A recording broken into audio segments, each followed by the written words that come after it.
एमेडाइन एफ्टिलियन 2013 से मनुष्यों की रेस के विश्व चैंपियन धावकों के प्रदर्शन का विश्लेषण कर रही थी।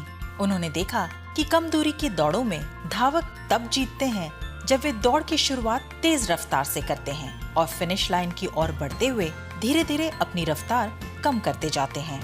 लेकिन मध्यम दूरी की दौड़ में धावक तब बेहतर प्रदर्शन करते हैं जब वो शुरुआत तेज रफ्तार से करते हैं, फिर स्थिर रफ्तार से दौड़ते हुए फिनिश लाइन की ओर बढ़ते हैं और फिनिश लाइन के करीब बहुत तेज दौड़ते हैं। उन्होंने अपने मॉडल में दर्शाया था कि किस तरह जीतने की इन दो रणनीतियों में दो अलग अलग तरीकों से मांसपेशियों को अधिकतम ऊर्जा मिलती है।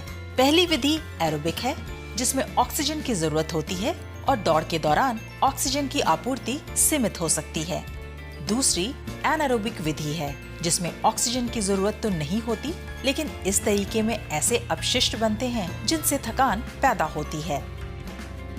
एफ्टिलियन देखना चाहती थी कि इनमें से कौन सी रणनीति घोड़ों के लिए बेहतर होगी। इसके लिए उनकी टीम ने फ्रेंच रेस के घोड़ों की काठियों यानी जीन में लगे जीपीएस ट्रैकिंग डिवाइस से घोड़ों की वास्तविक गति और स्थिति का डेटा लिया और दर्जनों रेस के पैटर्न का अध्ययन किया।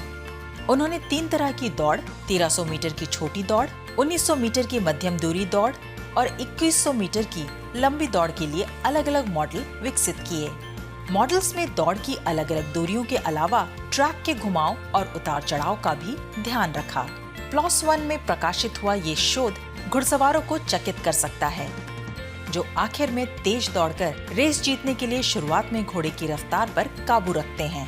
मॉडल के अनुसार दौड़ की बेहतर शुरुआत बेहतर अंत देती है, लेकिन शुरू में बहुत तेज रफ्तार से अंत तक घोड़े निढाल भी हो सकते हैं। कुछ शोधकर्ताओं का कहना है कि जीत का मामला प्रशिक्षक और जॉकी या घोड़ों की कद काठी और एरोबिक क्षमता भर का नहीं है। इसके लिए घोड़ों का व्यवहार भी महत्वपूर्ण है। इसलिए इस मॉडल में घोड़ों के मनोविज्ञान को भी शामिल करना जरूरी है।